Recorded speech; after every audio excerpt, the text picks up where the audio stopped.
Hello, kumusta? This is your Simply Two-Wheeler and welcome back to my YouTube channel.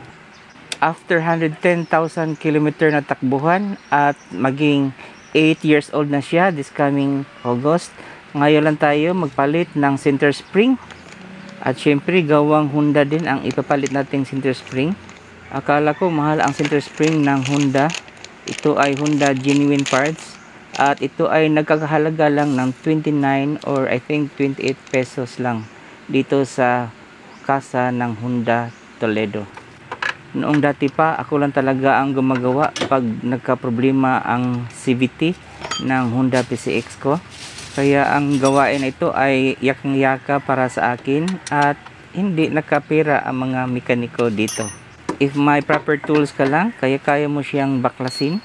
Ang pagbaklas is mahirap lang sa umpisa.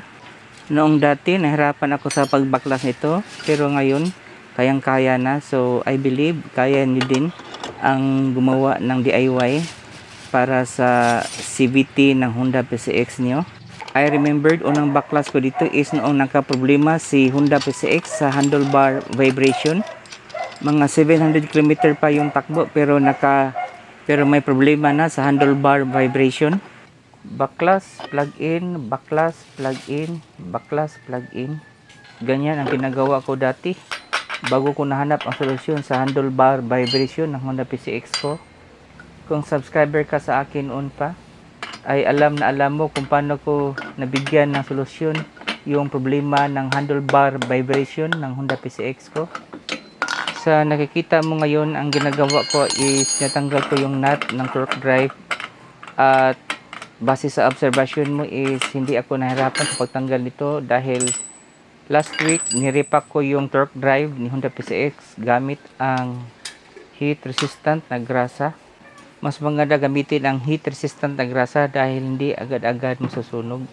Kailangan na talagang palitan ang center spring ng Honda PCX ko dahil kitang-kita nyo naman na kinakain na ng friction yung center spring. Imagine 110,000 km yung tinakbo niya. Kaya ganito na ang sitwasyon ng center spring ng Honda PCX ko. Kaya it's time na palitan na ng bago. Yung genuine spare parts ng clutch spring or center spring ng Honda PCX. Yung bago is matigas talaga compared sa luma. Sobrang lambot na. At saka medyo lumiliit yung luma. Mas umiiksi dahil na overuse na siya compared sa bago.